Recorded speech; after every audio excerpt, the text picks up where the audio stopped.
Hey everybody, welcome to Athletes Corner. We got a special guest here. We got Raider Tello from the Philadelphia Phillies. How you doing today, Raider? Hey everybody, how's it going? I'm doing pretty good. Happy to be here. I'm very happy that you reached out for this. I think it's very cool to do. It doesn't matter who's doing it. And when we went down to Ole Miss, I enjoyed the crowd. I enjoyed the city. So it's pretty cool to be able to talk to you today. Yeah, I appreciate it, man. I appreciate it. Love to Yeah, have of that course. connection, especially with other people outside the university. Love Right, to exactly. have Yeah, that I connection. think it's way cool. Right. No, Yeah. I agree. All right, so we're gonna answer 10 questions as regular, and then at the end of the video, we'll have a little trivia section, and your score to beat is 7, which is currently Right. held by Fraser Mizzen, our Ole Miss Okay. punter. Okay. And Well, we'll just get Iowa knows a little bit about punting, so hopefully I could be up there with them by the time yeah. this is over. All right, so we're gonna just start off with regular questions. This first Okay. question is, what got you into baseball? So what originally got me into baseball? It's gonna sound cliche, but it was my dad. But the way he did it was a little bit weird. So by the park by our house where I grew up, it was I believe T-ball was 4 to 5, and he lied to the people that were working there and was like, "Oh yeah, like he's 4 years old, yada yada yada." I guess they didn't ask for a birth certificate, but I was like two and a half. I was by far like the smallest kid on the field. I've been playing baseball for as long as I can remember. Like they said, I was able to like sit down and throw a ball before I was able to walk. So I Wow. would have to say that my family got me into baseball from a very early age, and it just kept going on until I eventually ended up here. Dude, that's awesome. That's the kind of stuff you would tell in like a documentary. Like you just knew you had it in you to play ball. Yeah, like it was his calling from the beginning. Yeah, yeah. This next question I got, when you signed with the Phillies, like Mhm, when you get drafted, they'll call you and all that stuff. mhm. How did they call you and say, "Hey, we got an offer for you," or how did that work? So that's actually a good question because for me it was very different because I wasn't drafted. I was an unsigned free agent. So the whole draft went down and my name Yeah. hadn't got called. But then literally 45 minutes after, their hitting coordinator, Luke Martin, he called me and said, "Hey, we want to get you here. We're gonna see what we can do for money wise. This is what the offer is gonna be, but we're gonna have to talk to the minor league operations coordinator, see what we have." And I was like, "Okay, that's fine. Like, I just want the opportunity," which is good because my roommate during the end of the low A season this year, he was also an undrafted free agent, but he didn't get a call until like 2.5 weeks after. So my call came in right away, and his was very delayed, very like elongated. So I was very Yeah. glad that they called me as soon as the draft was over. It Yeah. really helped like ease your mind, like okay, like I have a shot somewhere. Yeah. I was very excited to see the graphics all over when you posted saying that you were with the Phillies. I thought that was pretty cool. Yeah, I was pumped. I still am pumped, and like I Yeah. talked to my parents. I even talked to like my girlfriend and everything. Like no matter what happens, I'm just happy that I have got like the opportunity. Like no Yeah. matter what, there will be a life after baseball, but I had the opportunity to like be a professional baseball player, even if it's Yeah. not in the MLB, and I think that's pretty cool. And you're quite literally living a lot of kids' dreams. Exactly, Like yeah, and I feel like a lot of people would kill for where you're at right now. And the fact that you you're not taking it for granted. You're not at actually all. putting in the work in and you're enjoying every second of it. Yeah, because at the end of the day, it as dumb as it sounds, it's still a game. Like, and I still have to be able to enjoy it. I Yeah. and people ask me like sometimes like, "Oh, do you get nervous before games, or like before like this or that?" And I'm like, the day I stop getting nervous is the day I stop caring, and that's probably when I should hang it up. But Yeah. I mean, I still get nervous. Like it happens, but I'm just happy to be here. I feel like sometimes people get caught up in the, oh, well, you're a minor leaguer or you didn't sign for this much. Like, yeah, sure, but I'm still playing professional baseball, so I can't complain. Yeah.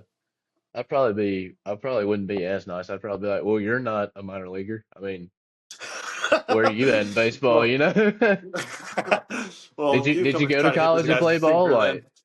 Like, No, yeah. I get that. Yeah, That's funny. you try to hit a up and in fastball going 102 and we'll talk.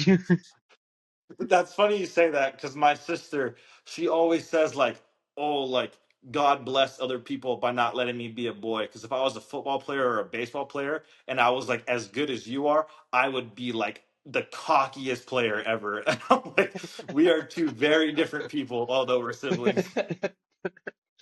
That's pretty funny. Okay, this next question I got. Do you have a pregame ritual when you play? Okay, so when I was in junior college, before my first game, I got a Cactus Cooler soda from the vending machine that was on campus. And Cactus Hmm. Cooler, it's like an orange pineapple soda. And I went 2 for 5, or I went 2 for 5 or 3 for 5.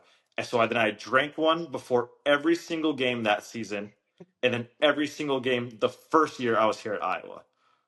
Hmm. And then the second year, I was like, soda is like a little out there. Like I might need it, or like this has a lot of calories and it might need to tone back a little bit. Yeah, So yeah. I would drink a Coke Zero before every single game. And you can ask my family, you can ask my teammates. I am very superstitious. I am as Really, really. superstitious as they extremely. Like if I slept a certain way and I played bad, I was not sleeping that same way. It I am very like tunnel mind, like this happened because of this. Like if Yeah, I hit a home run, I was like, I put this batting glove on, then my leg guard, then this. I made sure that everything was the same. I'm very superstitious in that regard. yeah. I mean, that's a lot of baseball players. That's that baseball player Mhm. in you saying that. Yeah, literally. Yeah. No, it's But crazy, but yeah, I'm a pretty superstitious guy. okay, so this question is about your college days, and I got a Okay. couple more within college. This one is, I know you didn't play Iowa at first. You came in later on in your college career. Did hmm you choose to play at Iowa? Did they offer you and that was the best team that offered? How was that for you? So I originally went my freshman year to the University of Portland, and then COVID hit, and I wasn't playing a whole ton, and I was on the flight home with my parents, and I was like, I don't want to play. I was like, I want to quit. I don't want to do this anymore. I just want to go to school. I could like try to be a doctor or something or go to law school. I was like, but I don't want to play baseball. And my dad was like, just call the one JUCO by our house. If they have a spot, take it. If they don't, you can move on from that. And I was like, okay. So I called it. They had a spot. I took it. So as the JUCO season progressed, I was hitting really well, but I had torn my lat. The problem was that I had Ooh, torn it about the halfway point. So I was like, I can't just play half a season and then go down. Like this is gonna hurt me. So what I did, yeah. I still played shortstop. I maybe was throwing the ball like 60 miles per hour across the diamond. Like if there was a runner that was faster than average, I was not going to get him out. But I was in there because I could hit. So when Yeah. Iowa came down, they were in Southern California the year I was at my JUCO. And one of my Hmm. old travel ball coaches played for Coach Heller when Heller was still at Upper Iowa. So Heller texts my old coach and he says, "Hey, like we need some infield like bat help. Do you like know anybody?" And my old coach went, "Yeah, there's this kid at Pasadena. He's hitting the cover off the ball. He has a good arm, but right now you wouldn't be able to tell." And they're like, "Okay." So they saw me go. I hit well in front of them, and they said, "All right, we like him. What's up with his arm?" And no one knew because our training staff didn't know. I didn't figure out until I got to Iowa that my lat was torn. I just Yeah. thought that I was sore, I was tight. Our training staff didn't know. So they're like, okay, we're going to take a chance on him. And because of that, they were the only school that actually offered me money to play. There was other schools that reached out and said, because of your arm, we can't give you anything. Like you could Hmm. still be one of our guys that we're like heavily going after, but we can't give you like a lot of what you're asking for because we don't know what your arm's going to be capable of. So I was like, all right. I packed my bags and I went from warm Southern California to the cold winter Iowa. And honestly, I can't be thankful enough. It was an amazing experience, and I even still live out here. So Yeah, that's awesome. Really is. mhm. All right, another question, and it kind of goes hand to hand with what I just asked. How has D1 baseball compared to community college, and how did you adjust to it?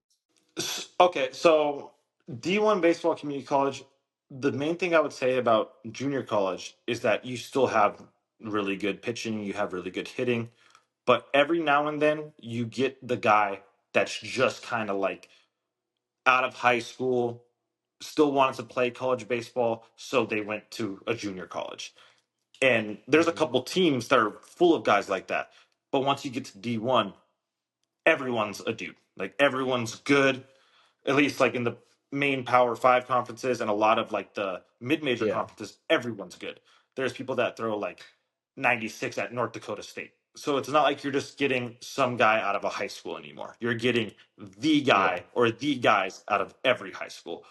So I think the main way to adjust was to remember like the year I had at my JUCO was amazing, but you're gonna fail more often. And the first year, yeah, I did fail more often than what I did at my JUCO. The second year, I was much more level-headed and able to combat that failure. yeah. I did Mhm. say community college. I meant JUCO. Oh no, yeah, right. I think of it the same way because most Yeah, of the time, junior college, you are a community college. So, but that's what that was like the main difference is that you had some guys that were just like all right in high school. But like when you get to D1, everyone was like, yeah, like you're a dude. this isn't a question on my notes, but are you classified as JUCO bandit? Would you classify yourself as a JUCO bandit? I am a big JUCO bandit. Yeah, I would say I'm a JUCO bandit. Yeah. You know who Eric Sims is, right? Of course I know who Eric Sim Okay, okay. is. Just Yeah. want to make sure. I hope he's No, of proud of course you I do. for saying that. No, yeah, I'm a big JUCO bandit. I'm proud of it That's good too. to hear. That's I good to think hear. JUCO's a great way to go. That's good. All right, so I read before we started this interview that your dad named you after the NFL team, the Raiders. Yes. And so I originally wrote, why is your favorite team the Raiders? But that may be kind of already there. That may be the answer may be right in front of my face when I asked that. But is the Raiders your favorite team? And is it because of your dad? So I would say, well, you could ask anybody. I love the Raiders to death, and I hate the Raiders to death because we always suck, but they always give me hope, and that's the problem. Yeah, Like, yeah, I would rather them like just suck, like don't even like be competitive in games. But they always want to have like a decent first half, and then the third quarter, you're like, all right, like we have a chance, and then it's just horrible. yeah. But yeah, my dad actually named me after the Raiders. So a big part of that, like why I'm a Raider fan, is because of my name. Like you can't be like, oh Raider, like what's your favorite football team? And I'm like, oh, I'm a Dolphins fan, or like, oh, like Yeah, big fan of the Cowboys. Like no, that doesn't make a lot of sense. yeah, So yeah, I'm kind of guilty by association via the name. yeah. Yeah, I see where you'll post every now and then on your story about, the coaching, somebody getting fired or somebody getting traded, and you're just like, well, here we go again. Yeah, well, no, it is genuinely just a oh well, that was expected. Like I knew we weren't going to get Ben Johnson. I knew Devontae was getting Yeah. traded, and I knew Antonio Hmm. Pierce was getting fired. I know the Raiders. I Yeah, have followed them too much to not understand how they work. yeah. Well, I can't say much. I'm a Giants fan, so Oh, all right. So I don't know who we're drafting. It could be Shador Sanders, could be Travis Hunter if he falls. yeah. I kind of trust Travis more than Shador because Uh I don't huh. know. I feel like I don't know. I don't want to. I'm just a guy on a computer right now. I obviously don't play Right. football, So I could be wrong, but Right. I just don't feel like he would be as ready for the pros in general, just like No. this quarterback class in general. I don't feel like I was it's literally gonna say pro the same ready. thing. I don't like, and like obviously I don't play football. They could be great with all their intangibles, but comparative to like quarterback classes in the past, even last year's, it just Yeah. doesn't seem like they're that great of a class. And I just don't know what the Giants are gonna do because are we gonna draft somebody?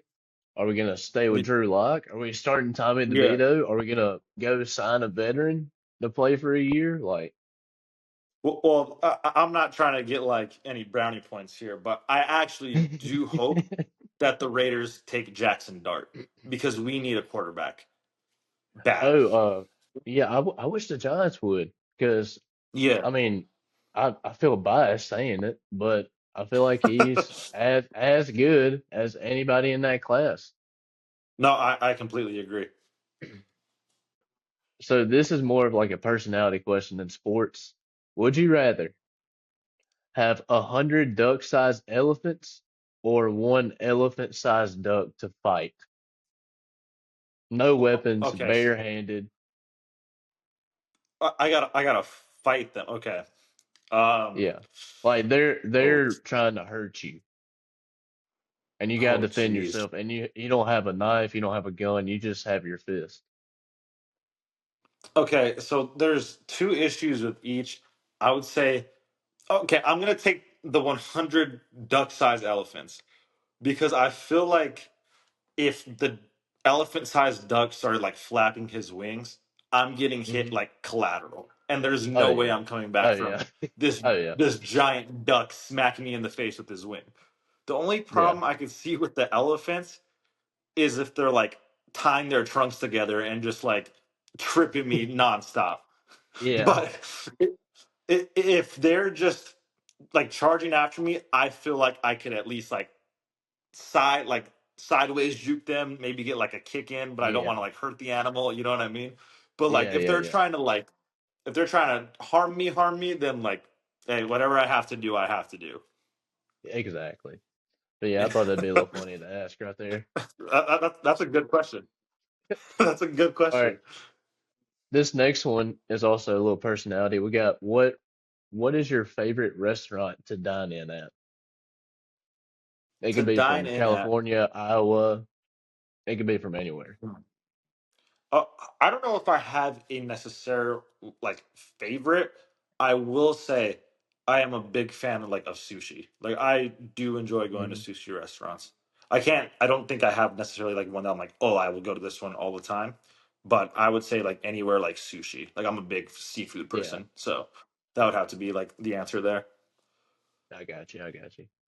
All right. This next question is what was it like growing up in California?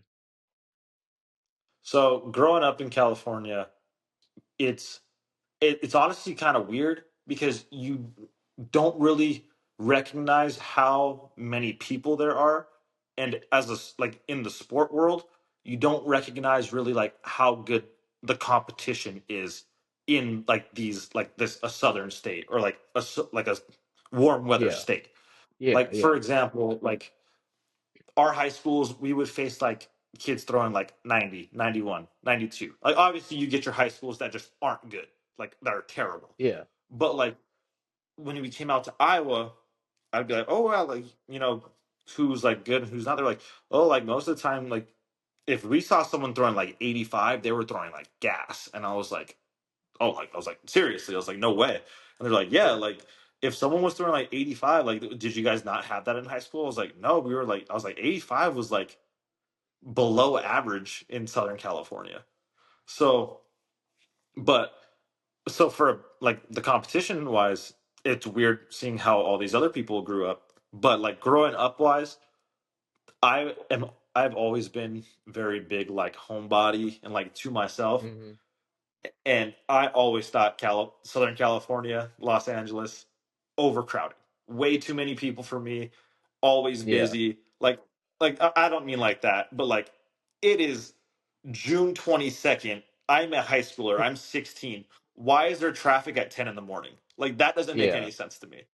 So, Yeah. but I mean, I love Southern California. I will like if I could live there, if I could afford it, I would.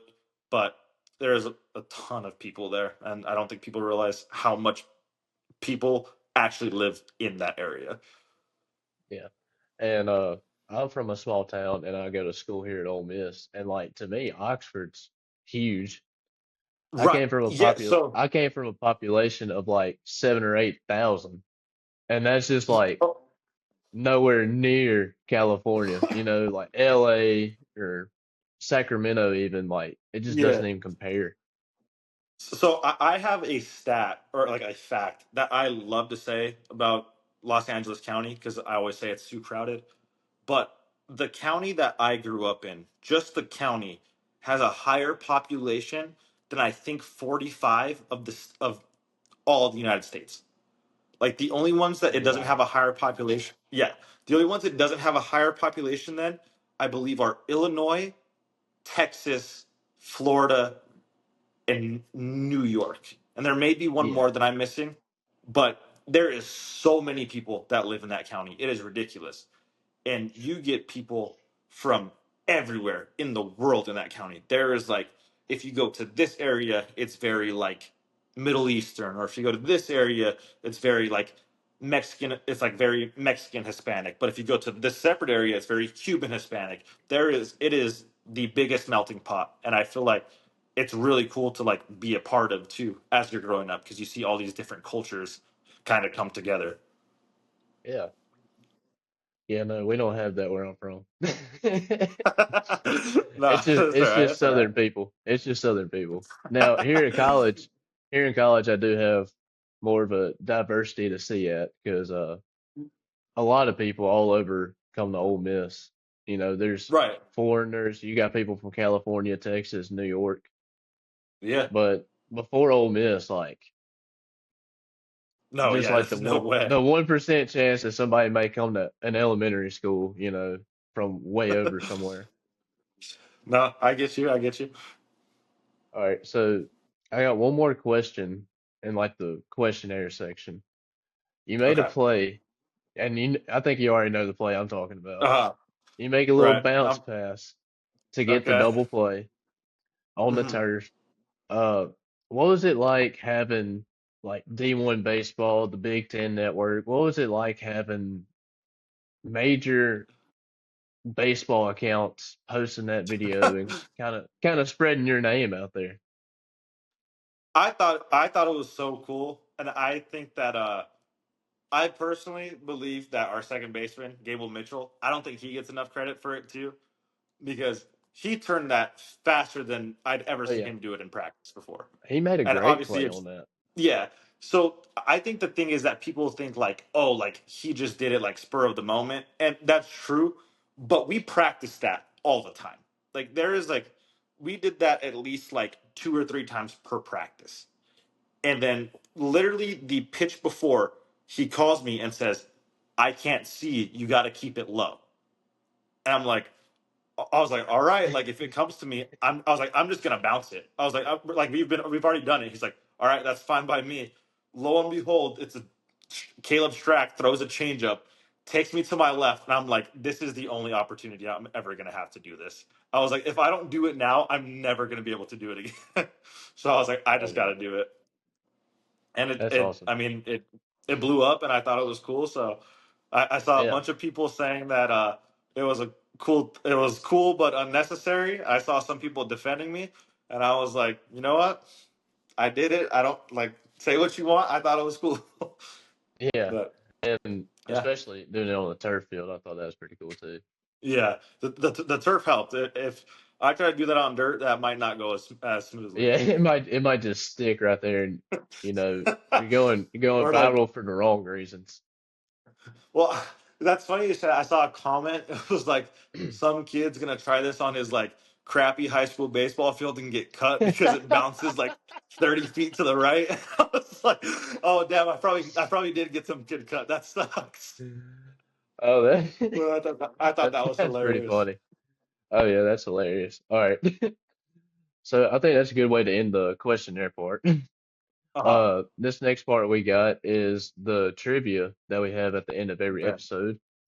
The winner is Okay. Fraser Mazin as of right now from Ole Okay. Miss, the football punter. He All has right. gotten 7 out of 10, and you either need to tie or beat him to be the new champion. I hadn't really came Okay. up with a Okay. name yet, so we're just doing champion. And All I right. know you're All not here, but the winner is supposed to hold this. right. All right. All right. I was a big But WWE kid growing up. oh, that's All right. awesome, All right. man. But yeah, yeah, usually they hold it, but I'm just photoshopping on you. So Okay. Sounds perfect to me. All right. all Let's see right. what we got. So this first question is it goes to it's about the Raiders. How Okay. many Super Bowl trophies have the Raiders won? 3. Okay, yep, I that's know right. that one for sure. 3. All right, good. That's one. Okay. All right. Do you remember the team you played against when you hit your first home run as an Iowa Hawkeye? Yes, it was South Dakota State. Yep, yep. Okay. That's two for two, 2 for 2. All right. Okay. What was Okay. Iowa's record in football this year? Oh, jeez. I want to say. Oh no. I stopped watching. I want to say like. I'll let you Okay. I want to say it was 7-6. final answer. I'm gonna go 7. Yeah, 7-6. Oh man, it is 8-5. Oh, damn. It was All eight right. and All right. five. Okay. All Okay. right, so you're Okay. 2 for 3, two for Okay. three right here. All right, this All right. one's gonna be not sports related. Okay. What is a group of crows called? Oh, jeez. I think Raven is flock. A crow. Is it a murder? It's a murder. Yeah, Yeah. Okay. yeah, Okay. it I is. All right, remember you're that. 3 for 4. Three for Okay. four, right? All right. What is the capital of Nebraska? Lincoln. Lincoln. Yep. 4 for 5. Great start Okay. right here. Yeah. I'm feeling Let's good. see. From the minor league baseball website, what is your 2024 batting average? 255. Yes, yes, it's 255. Okay. All right, we are five Good. for six. All Five for right. All six. right. I'm feeling good. Feeling good. All right, which team has the highest all-time win-loss percentage in MLB history? In MLB history? Mm-hmm. Oh, jeez. I, I, I don't know. I feel like it'd have to be like the Yankees. Final guess? Yeah, I'm going with the Yankees. You got it right, man. You got it. All right. I was like, Dang, there's no way it's not the dang, I'm Yankees. starting to stress out over here. I'm starting to think I got easy questions now. All All right. All right, right. you're 6 for 7. This one, Okay. this one might To be a little tie. bit of a curveball.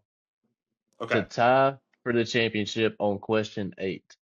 What NL pitcher won the Cy Young Award 4 years in a row? Oh, Randy Johnson. Randy Johnson. We are Yeah. tied. Yeah. Oh my All God. right. Oh my God, we're Okay. tied. We got 2 questions left. All You're right. All right. officially co-champion. We just got to see if you want to be Okay. alone at the mountaintop.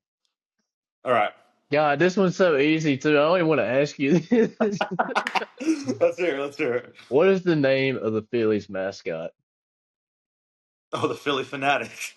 Yeah. All right. All right. I'm 8 for 9. I'm 8 for 9. Oh my God, 8 for 9. And this All last one's right. also very easy because I thought you'd be tripped up on some other ones. Oh, Okay, what what fictional do we got? town does SpongeBob live in? Bikini Bottom. Easy, easy, easy. All right. Oh You know my what? God. Oh my You know, God. I will say the murder one, I could see that tripping me up for sure because Hmm. I was gonna say a flock, and then I was like, that can't be right because I was like, the Baltimore Ravens, they say Ravens flock. There's no way that a crow is gonna be a flock as well. I don't know how I Yeah, remember yeah. it being murder, but That's I that's knew it from insane. somewhere. That is actually insane right there. How you just thought, well, it's not the Ravens, so But I mean, hey, I'll take the belt 9 out of 10. I'm happy with that. wow, nine Iowa out of 10. And football. it was Iowa football. So I hope you don't have any friends from the football team that's graduated or still playing. Ugh. I mean, Brody Breck played football for a little bit, so he might get a little mad at me, but Oh man, I I better don't hope think you he don't cares see that that. much. Oh, okay. Well, I might try to make a graphic where I just like cheaply Photoshop this on you. Try to like go like But this, like across, yeah, so you could like I might, get the yeah, screenshot. might do it like in WWE where they got like the little fight screen where it looks like you're about to fight somebody. Yeah, that'd be awesome. But our new champion of Let's Athletes go. Corner, Let's go. Raider Tello of the Philadelphia Phillies, which I think is pretty I'll cool to take say. that. I'll take that. But All yeah, I right. think that's all we got here. That's all the questions. So I just want to thank everybody for watching. I just want to thank Raider for being here and willing to do this interview. And I will catch y'all in the next episode. See y'all.